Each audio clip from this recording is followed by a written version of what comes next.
Oh my God! Welcome back sa ating channel, mga ka-Itechiwa. Fresh ang peg natin kasi nga, di ba? Naglangoy-langoyera tayo. Naging langoyera tayo. Sa nakaraang video natin na Itechi, sa mga hindi pa napapanood, panoorin nyo ang talaga naman top 8 na paraan para maiwasan mga abusadong jola-jola na yan. Pero in today's video, hindi natin pag-uusapan ang mga ola. Kasi ngayon, legit na legit itong pag-uusapan natin. O, di ba? Kasi ngayon, maswerte tayo. Sinagot ko na ang aking pag-ibig. Talaga, nakakaloka tong si pag-ibig, nakakalorke. So, ang nangyari, ano bang nangyari? Nag-renew ako ng aking loan. O, di ba? Sa pag-ibig. So, sa lahat ng mga, talaga ng mga kayod kalabaw dyan, ng mga empleyado, sigurado kayo makakapag-avail kayo ng pag-ibig loan o multi-purpose loan. O talaga naman, pag-uusapan natin paano ba mag-apply dyan, Team Marcos? Alright, konting kwento-kwento lang, di ba? So, last year yata. So, ilang beses na ako nakapag-apply ng pag-ibig since nung nakapag-work pa ako, te. So, talagang subok na jutangera na Itechi. Diba? So, since 2013, nagkaroon na tayo ng trabaho. Nagka 6 months na tayo. Nagka 1 taon na sa trabaho. I think, 1 taon yata. So, nakapag-loan na tayo. Nakapag-try na tayo multi-purpose loan. Te! Pero nung first time ko na mag-loan sa pag-ibig, talagang napakababa na sa 4,000 yata. 4,000, 3,000 pa lang nun. Habang tumatagal, tumataas siya. Syempre kasi nadadagdagan yung mandatory savings mo.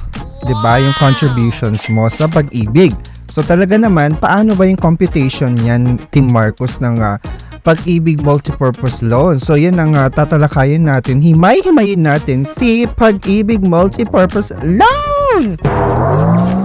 So kung matagal ka ng empleyado or trabahador ng bansang Itechi, wow, o 'di ba? So it's time for you na to make kal of your pag-ibig. Check mo kung qualified ka na, chumorba ka na agad-agad, 'di ba? Huwag mo sayangin yung pagkakataon na makapag-avail ka ng loan sa pag-ibig kasi habang tumatagal, tumataas yan, te.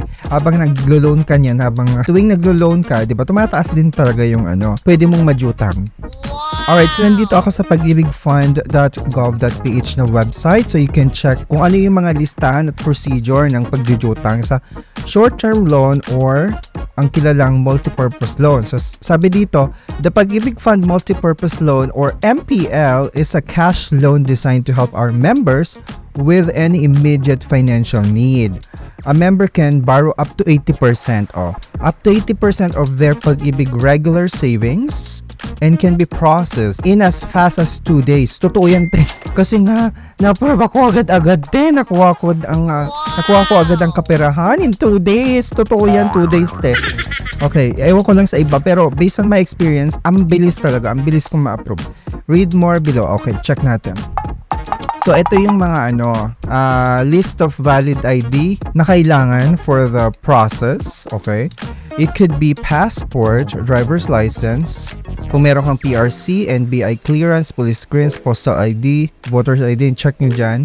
Okay, kailangan din ng pag-ibig loyalty card, yung ATM. Sa akin kasi, Union Bank loyalty card ang meron ako and yung UMID ang ginamit ko. So, dalawa lang, te. So, nag-selfie lang, Akira. Pero tatakayin natin later. Now, i-check natin kung ano yung procedure dito. Step 1, all you have to do is to submit accomplished multi-purpose loan application form and required supporting documents. Okay, so nung una kasi, makwento ko lang. Siyempre, humingi na ako ng pre-signed na application form sa aking employer, sa HR namin, te. So, na-sign na yun, pirmahan na yun ng aming HR and chorba. So, okay na. So, gagawin ko na lang is, fill outan ko na lang yon yung form na yon. And then, pagka-submit ko, na-deny siya in 1 day lang. So, ang bilis nga, diba? Na-check nila agad. So, na-deny siya kasi nga, yung form na ginamit ng HR namin is, parang obsolete na, parang 2021 pa.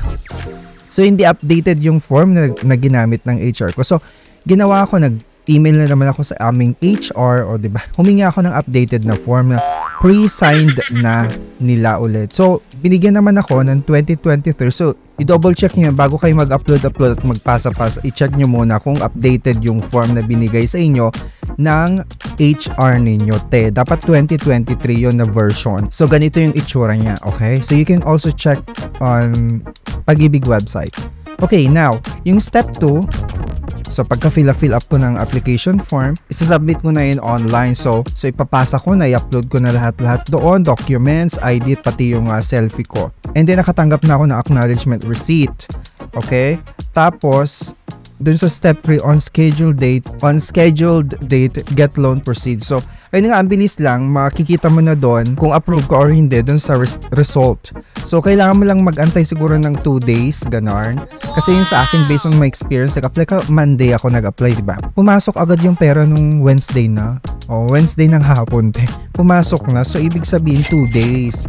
And then, medyo late lang yung text kasi nga, kadalasan nauuna yung pera. Nauuna na i-credit yung pera sa ATM ko. So, ganun ang nangyari. And then, kinabukasan ko lang na-receive yung text message na na-approve na ako and may amount na or kineso na ganyan. Pero kadalasan nauuna yung pera talaga na ano. Kaya double check nyo, i-check nyo, mag-check kayo ng balance niyo ng ATM from time to time para ma-chorba-chorba nyo na agad yung proceeds. O diba? Taray! Okay, so i-check muna natin yung mga FAQs ng multipurpose loan na Itechi. So sabi nga, where can I use the Pag-ibig MPL? So you can use for the following purpose naman. Pwedeng medical expenses, minor home improvement, capital for a small business, tuition fee and other education-related expenses. Pwede din pang-purchase ng mga furniture, diba, appliances and electronic gadgets for your bahay-bahay. Pwede pang-bayad ng jutang o payment of utility and credit card bills o pantapal-tapal. Wag lang sa mga ola. Okay. And then, pwede pang bakasyon, pang travel, and kung meron kang special events na a-attendan, o diba, pwede mong ibulsa ang pera. Charis! So, yun na nga, pwedeng car repair or other needs. Or any just personal, expenses nyo lang, pwede na. Hindi naman to masyadong tinitignan sa form. Pag nilagay mo, check mo lang kung ano yung applicable sa'yo. Ako, usually ang ginagawa ko, pambayad ng utility bills, pang churba din ng mga kajutangan. Alright, so wala naman yun, hindi naman tinitignan ni Pag-ibig yun. Pero kailangan meron kang mailagay kahit isa. Okay, you must have the following. So, how do I qualify? Ito na. Paano ako makakwalify ng Pag-ibig loan na yan, Team Marcos?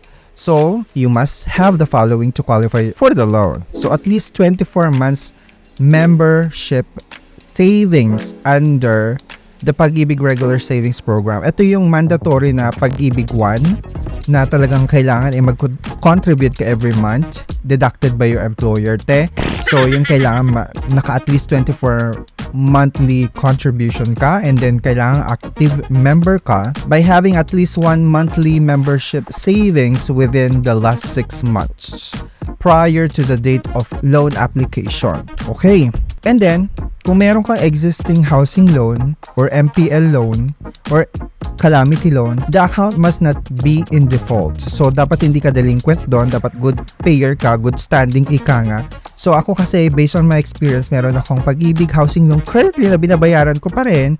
Diba? Kasi dahil sa bahay-bahay na Itechi. So, kumuha tayo ng, parang 2 years ago, kumuha tayo ng housing loan. So, hindi naman naka-apekto yun sa akin kasi nagbabahid naman ako, te. Responsableng jutangera Itechi! Sabi ko nga sa inyo, be a responsible jutangera. O, diba? Taray.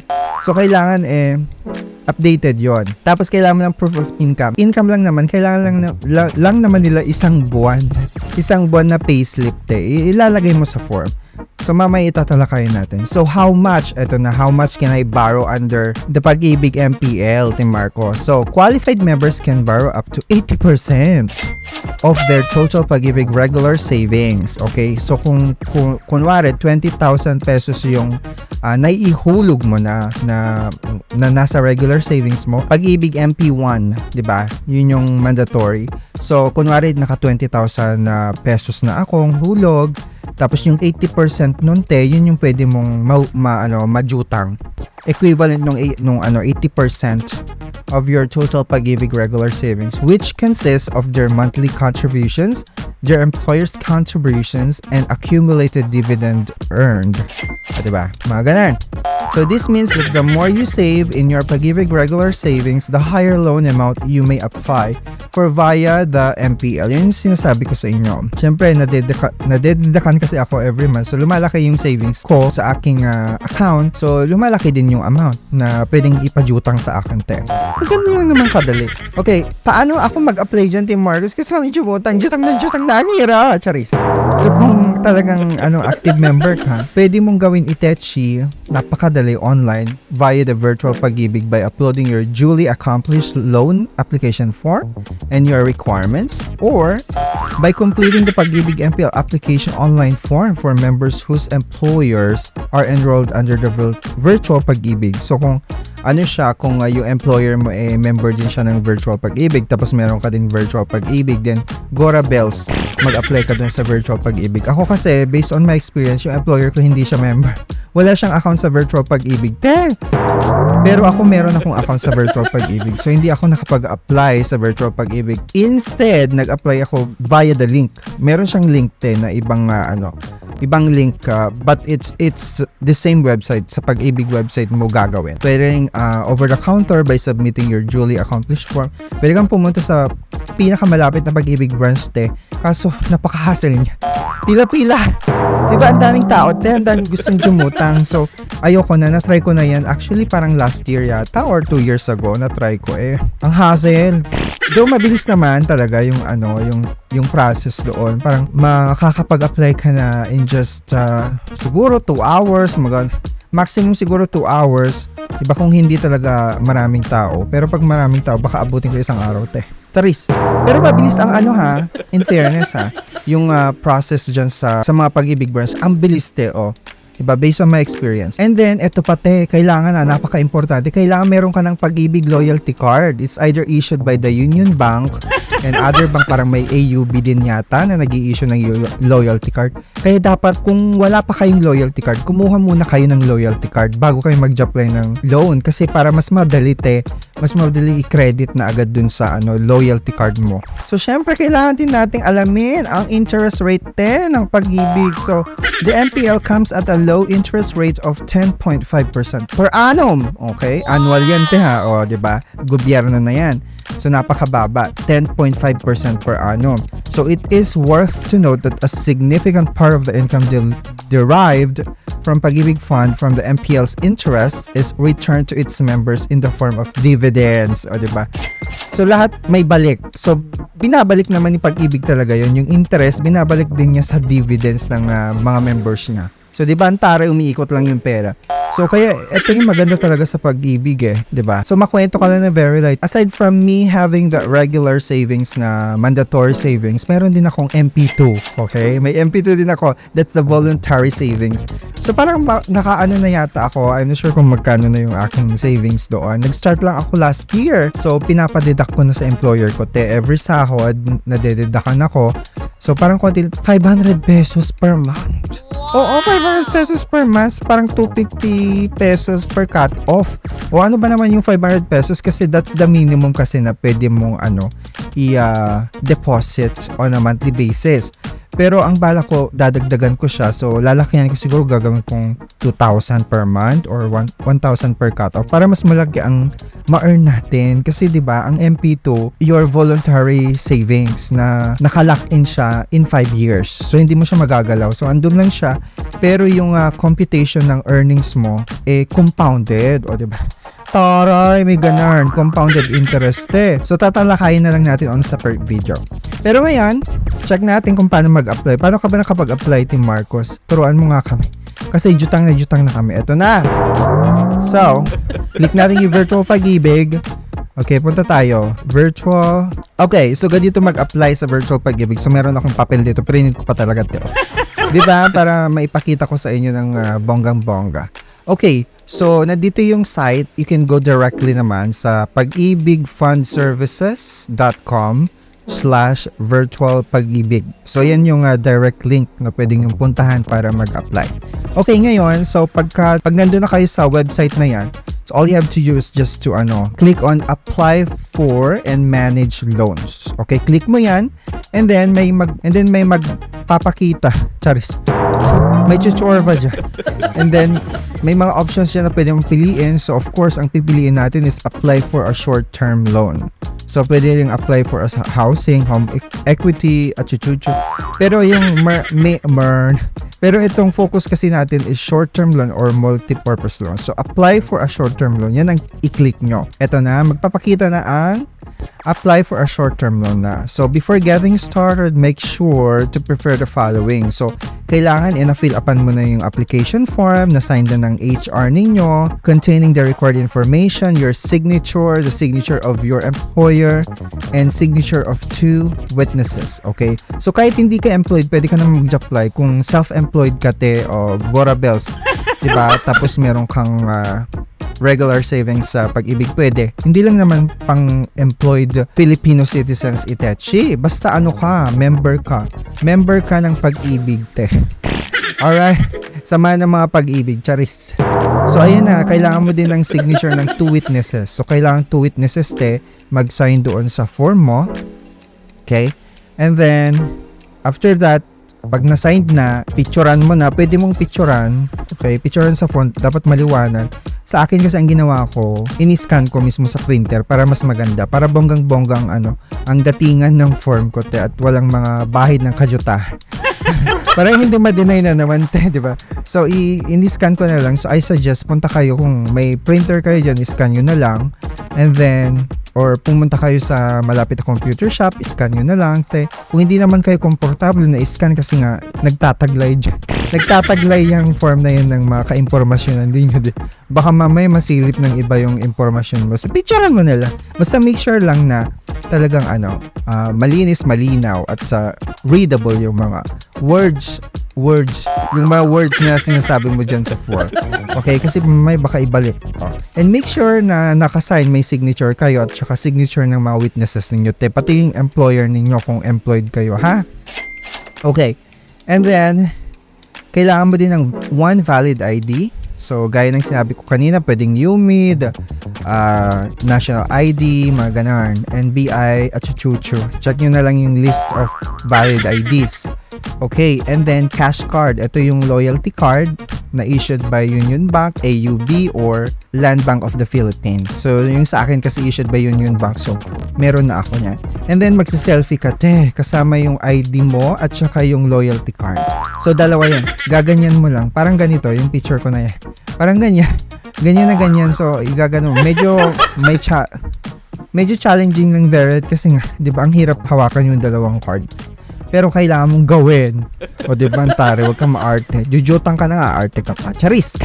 So, ayun na nga, after that, click mo na lang proceed. Pagka-proceed mo, choose your loan. O di ba, may magpapakita dyan. Select the loan you are applying for and enter your 12-digit Pag-ibig membership ID number. Okay? Alright, so yung pinili ko, so multipurpose ang pipiliin natin dyan, multipurpose loan. May 3 years loan term, okay? Meron ding 2 years loan term. So ang pinili ko kasi 2 years loan term para mas mapabilis. At jujutang na naman ako after 2 years. Diba? And i-enter mo dyan yung membership ID mo, yung Pag-ibig number mo. And then, i-validate na ni system. Click mo yung validate at chuchuchu, tapos, ayun na. Magpapakinig yan, i-upload mo na yung mga form mo, yung valid ID with the selfie, ayun. Tapos, ganun lang kadali, and then, hihintayin mo na yung resulta. Parang ganito. Yung naging resulta sa akin, naghintay ako. So, maghintay ka, kung nag-apply ka ng umaga, kasi ako nag-apply ako madaling araw. Yung nag-apply ka ng madaling araw, i-check mo ng kinahapunan para makita mo yung kung may mga updates sila or feedback. So, i-check mo ng hapon or tanghali after lunch, mga ganar. So, makikita mo na yung result doon. So, ang nangyari sa akin, na-approve na si Akla, diba? So, talaga nagtalon-talon na naman tayo, Nakakaloka! And then, na-approve na ako. Nag-antay ako ng 2 days. Okay. Talagang check ako ng check. Refresh ng website. Ayan na. And then, pagkakita ko sa ATM ko, sa Union Bank app ko, kasi nandun na yung loyalty card ko. So, ganito yan. So, ang ginawa ko, from time to time, nag-sign ako. Sina-check ko yung Union Bank app ko. And then, nagulat na lang ako hapon. Para siguro alas 7 ng gabi. Oo. Alas 7 ng gabi na pala nun. So, pag-check ko, diba? Sumigaw na ako. Meron na na-credit magkano? 13,000 pesos. Kasi yun yung ko kasi, yung parang, yun yung aking qualified amount. Kasi nga may existing pa ako. Dinadak na yung balance ko doon. Kaya naging 13 lang. So, not bad. 13,000 parang 700 something 13,748 pesos and 73 cents ang na-credit. Na-approve sa akin. Tapos after niya, syempre transfer ko na yung amount agad-agad sa aking personal sa BPI ko. So transfer ko na yun para dun na manatili. Charis. And then, tapos chumorba na agad ako sa mall. Charis. Pumunta agad ako ng SM kasi nga may binili ako sapatos ng aking Junaki. So bumili na ako ng sapatos sa SM agad-agad. So nandito ako ngayon sa SM. Mga dahi. So after na makuha ng proceeds, talaga na bibili tayo ng sapatos ng ating Junakis. Ayan nandito ako. Hinihintay ko lang yung sapatos na pinakuha kay Kuya. Alam niyo ba, ang poga ni Kuya. Charis! Batang-bata pa siya. Charis. Gusto kong kunin yung number. Charis! So ito na, dito ako sa SM Susurba muna. Well, anyways, yun lang naman sa lahat ng mga jujutang be a responsible jutangera, and pa-comment and share naman kung nakapag-try na kayo mag-apply sa Pag-ibig, o diba? Sagutin nyo na si Pag-ibig kung niligawan kayo. Diba? Kinaumagahan, nakatanggap na ako ng text. Ayan yung text na kinaumagahan. So, sagutin nyo na. Pag may offer na kayo ng Pag-ibig, sagutin nyo na, te. And by the way, guys, before ako nag-apply, tinawagan ko muna ang customer service ng Pag-ibig kung magkano ang pwede kong majutang. Pwede kong ma-reload. So, binigay naman sa akin na sa 13,000 something keme root. At least, diba, alam nyo na kung magkano yung jujutangan niya.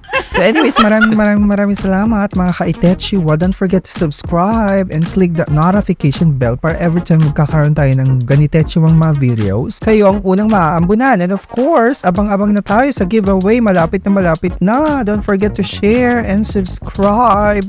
Maraming salamat. Bye!